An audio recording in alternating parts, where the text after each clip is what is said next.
as we come now to the third week of the Lenten season and the beginning of three weekends in which the gospel passage will come from that of the fourth gospel, the gospel tradition according to John.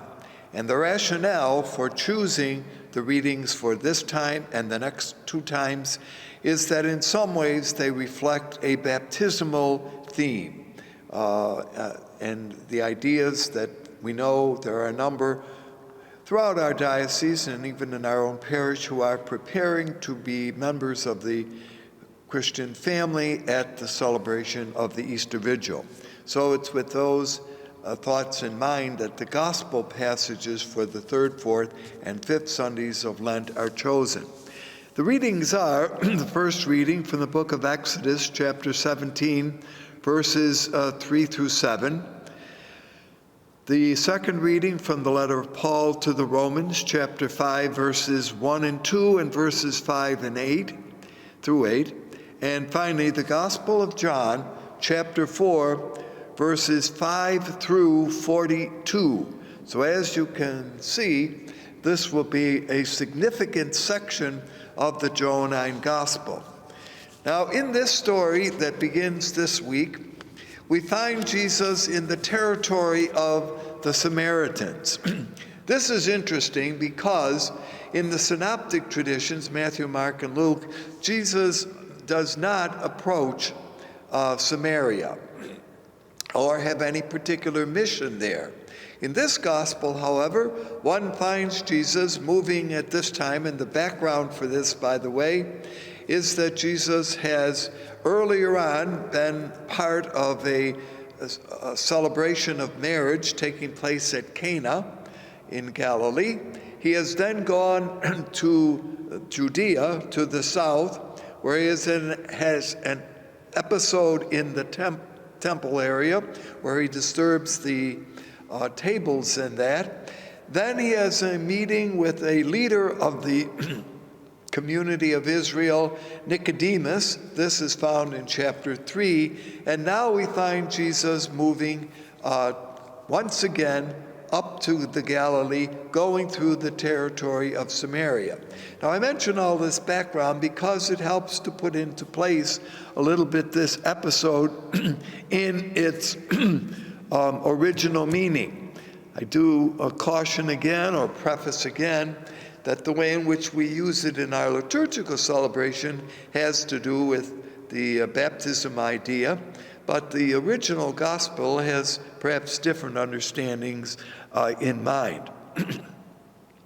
So, as Jesus is coming now through the territory of Samaria, he comes to the well of Jacob. This is at a place called Simar. And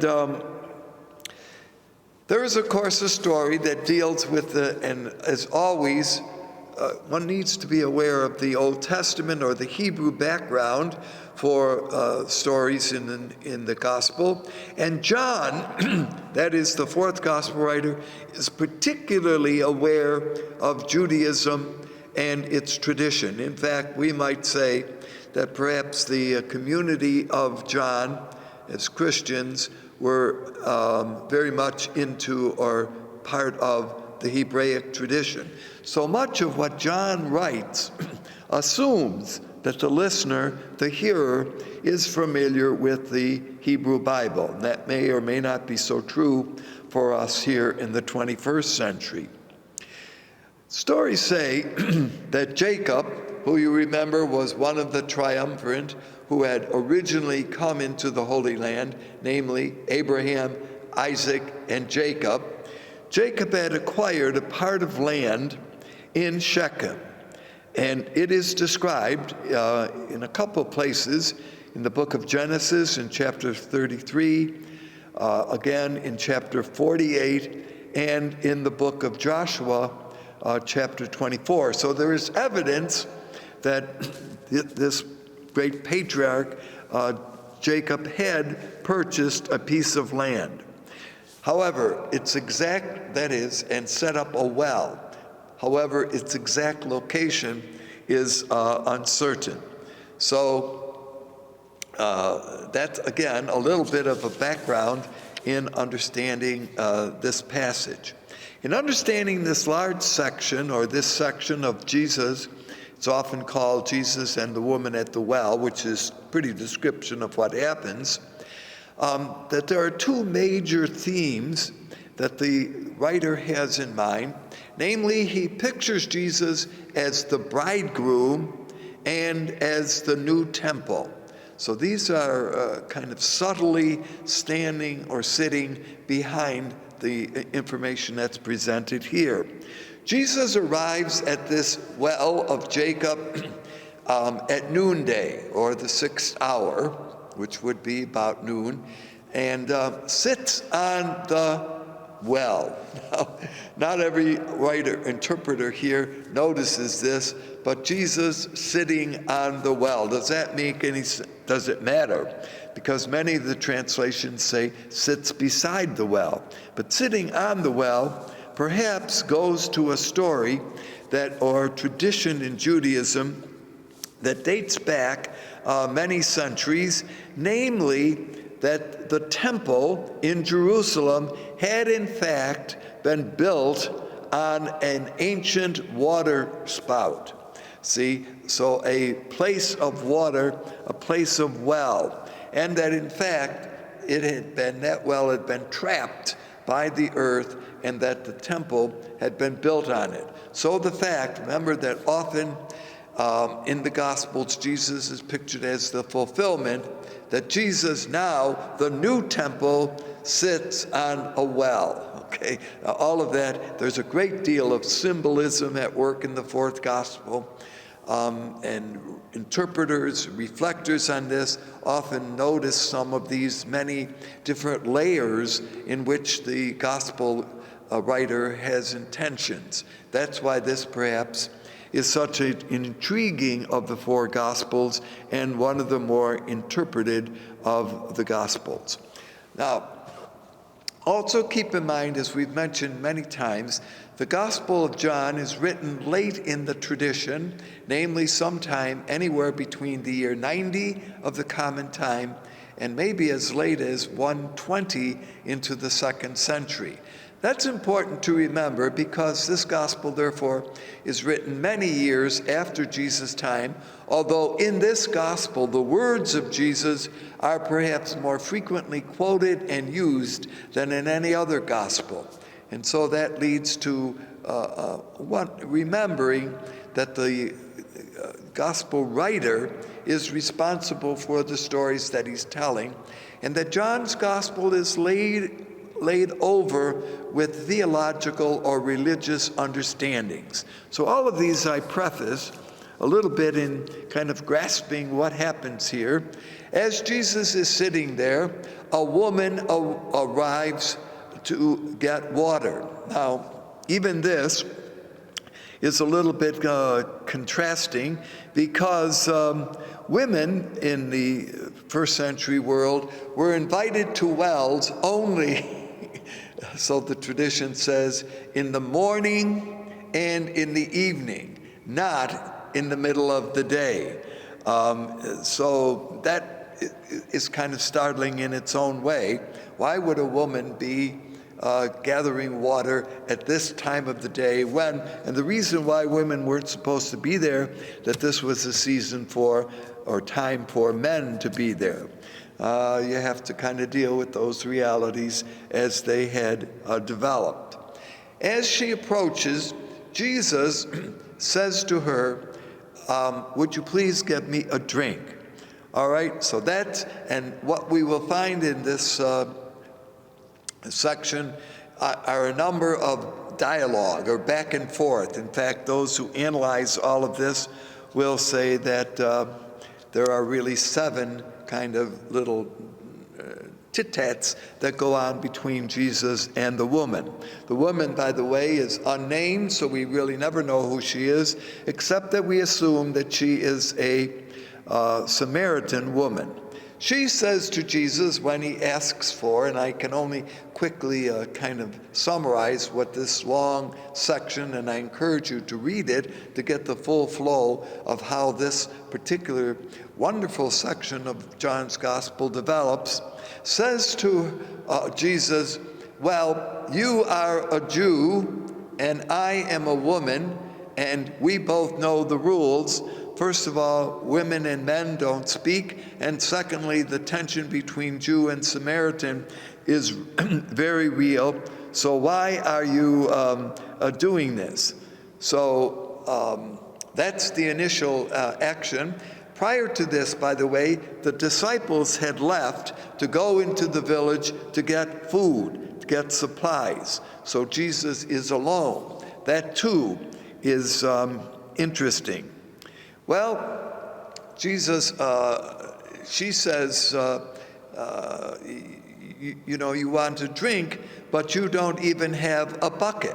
So how are you going to get water, if that's what you wanted, from this well? Now, keeping in mind that they are talking, and again, this violates tradition for men and women to talk publicly in places like this, again, was part against the tradition. So there's a lot going on here that doesn't fit the normal patterns in which things happen. So a strange man to this woman speaking to a strange woman is interesting. But keep in mind the imagery that Jesus is the bridegroom. That is a powerful image. Where did we pick this up? We picked it up earlier on at the wedding feast at Cana, where Jesus is pictured as the bridegroom. So there is underlying this particular account a marriage setting. And that's not maybe always brought to our attention because, again, we're not familiar with the wholeness of this particular episode. So Jesus says, well, if you knew who was speaking to you and what was going on, that I will give you a water that is life-giving and life-springing. So keep in mind, where is the temple? Where is it built? Where is Jesus sitting? So get how all of this kind of plays into the setting. Now, as this dialogue moves along, Jesus, having said this, that I will give you a water that will quench your thirst, and you won't have to keep doing this. The woman, and this is a technique often used in John's Gospel, where before something significant happens, one of the players, in this case the woman, makes a statement that from one point of view is practical, from another point of view is kind of almost humorous. Okay, you want me to give you this water. I would like this life-giving water. You don't have a bucket. Jesus says you don't need a bucket for this kind of gift. The woman says, well, I would certainly like this kind of water that I don't have to go and keep getting more. So you see, there's the misunderstanding of what Jesus is saying, this life-giving water that he, in fact, is. Well, all right, as the dialogue moves forward, Jesus says, well, why don't you, we worship here, says the woman, at Mount Gerizim. You Jews worship down in Judea, in Jerusalem. So there was a tension, and this tension was as real, we suspect, in the first century world as to some degree it will stay a tension as it was in later times. We worship at Mount Gerizim. Now, why was this important? Because it was believed that when Jacob had set up his well, he had also built a temple, or an altar rather, to the Lord here on this mountain. So the Samaritans will argue that our father Jacob had set up a place of honoring and worship God even before the Judeans under David's time down in Jerusalem had set up a temple.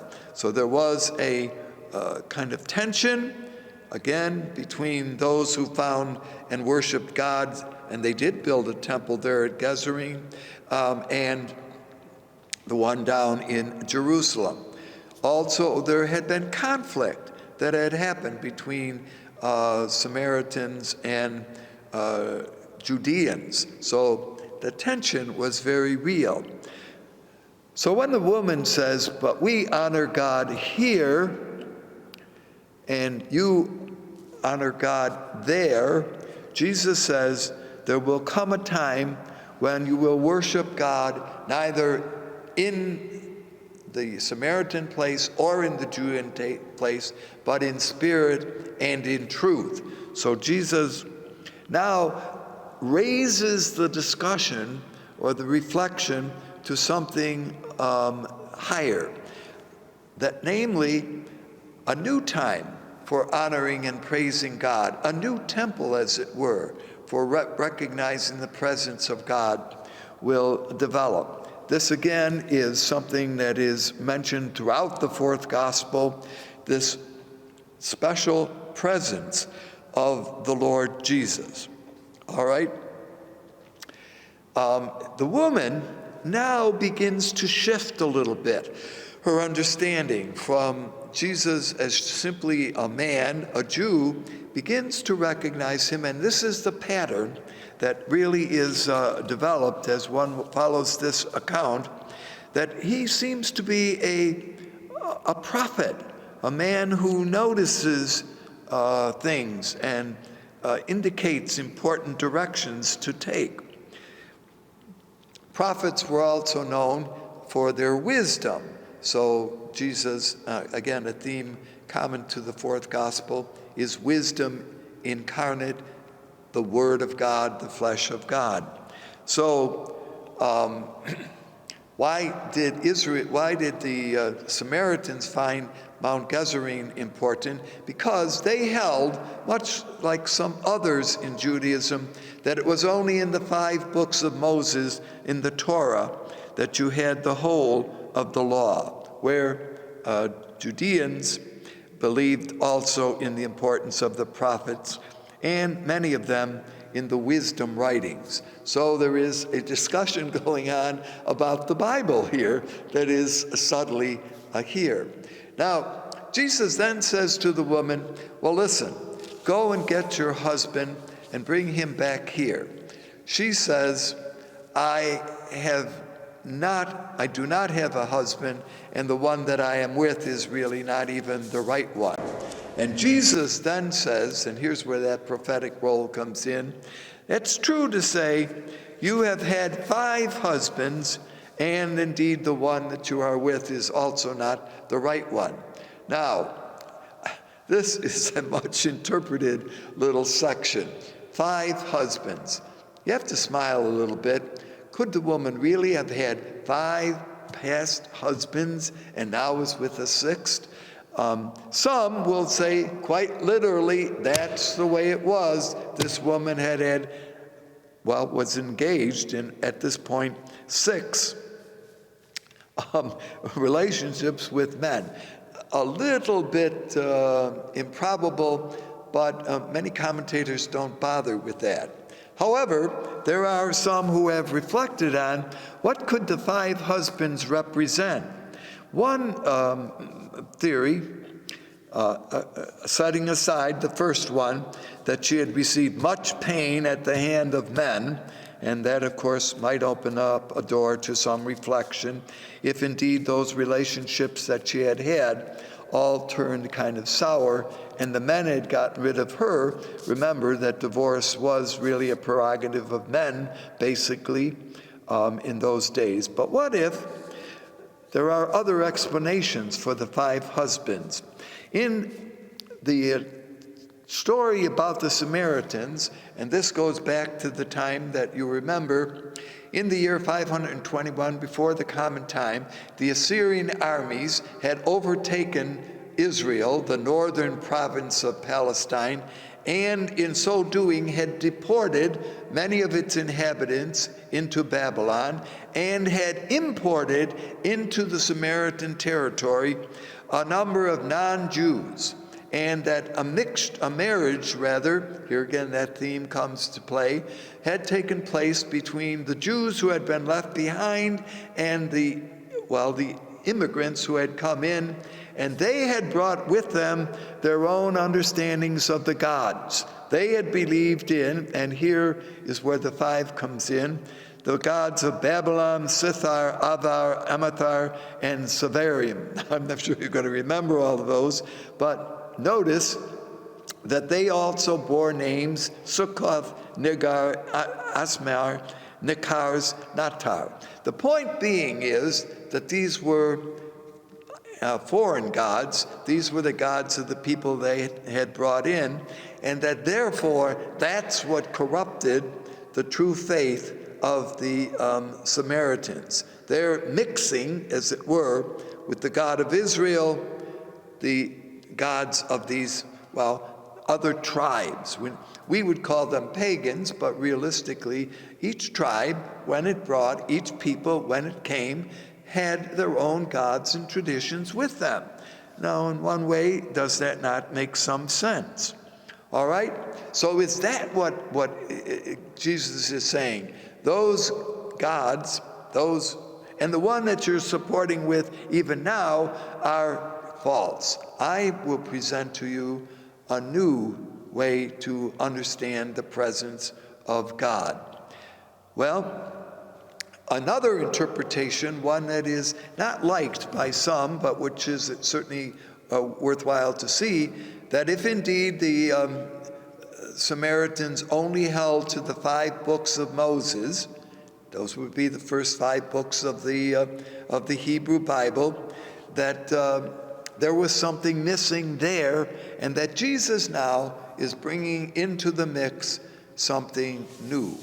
He is establishing with the Israelites and with the Samaritans a new relationship. The woman had said at one point to Jesus, "Are you greater than Jacob, who was able to make water sprout up without needing a bucket?" Now, I just highlight this because sometimes we overlook the fact of how powerful figures from the Hebrew tradition are at work in John's story here.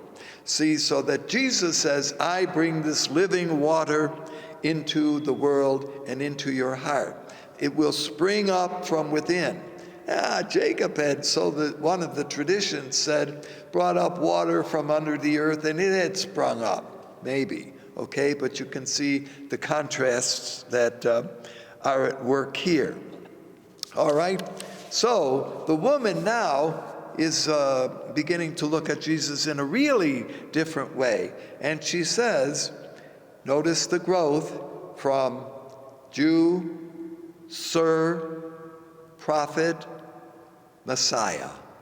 It's one of those wonderful stories, perhaps one of the most complete stories in the Johannine tradition, in which there is really a growth of persons. She changes from simply being, a skeptic talking to a strange Judean, to now recognizing Jesus as truly the Messiah, the promised one. And there is the conversion, if you want, or is it the change of heart that takes place on the part of this woman. She then decides to leave, and this is how the episode, now again we're summarizing about a bit of the beautiful dialogue that has taken place between Jesus and the woman.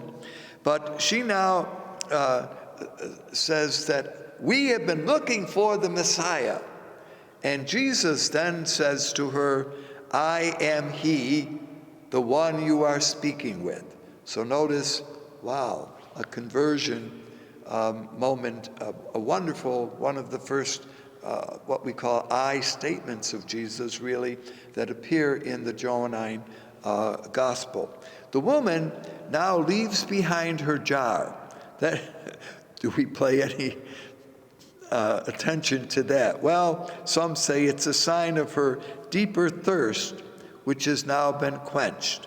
And she goes back into the village and says to the village there, "Come and see one whom I believe truly could be called the Messiah." So she gives a rhetorical advice to the villagers: come and see. They come. In the meantime, the disciples return. They have brought bread for Jesus. He says, "I have received a food which is different and unique." They wonder how this has happened. What has Jesus been doing? Jesus speaks about a harvest that it will be taking place.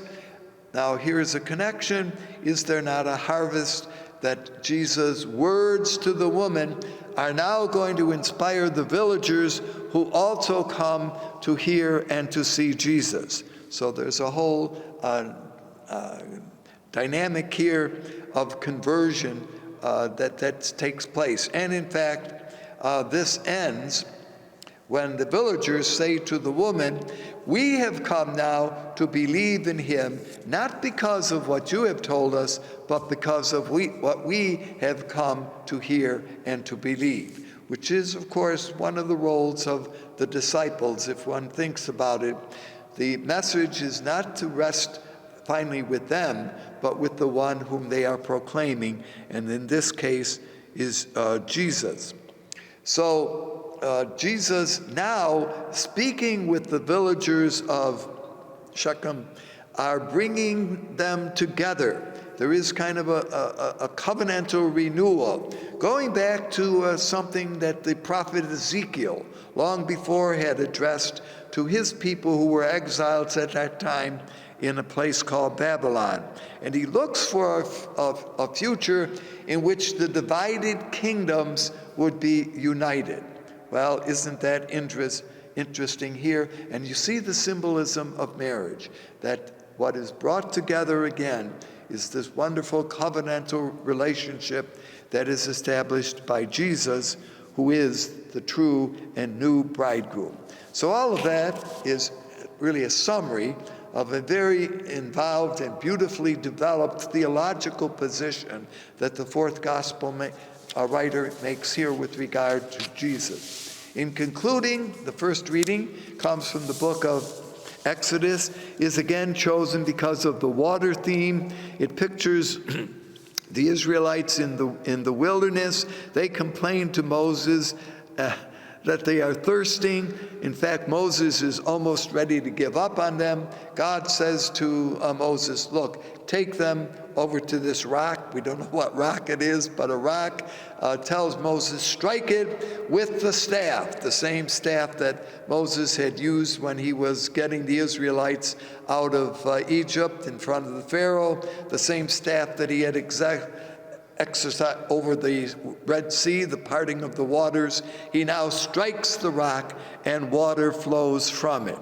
This place is called Moriah or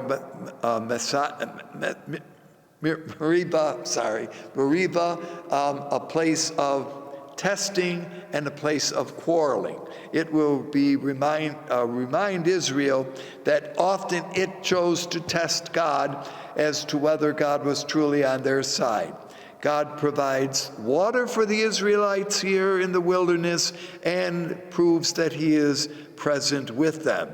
But this murmuring of the people will be a kind of phrase that is frequently used throughout the book of Exodus. So, and I love one of the phrases that the Israelites say to Moses, "You have brought us to this waterless waste." Now, we don't know exactly where all of this happened, but certainly we do have, again, a wonderful story of water being provided. So water, got it?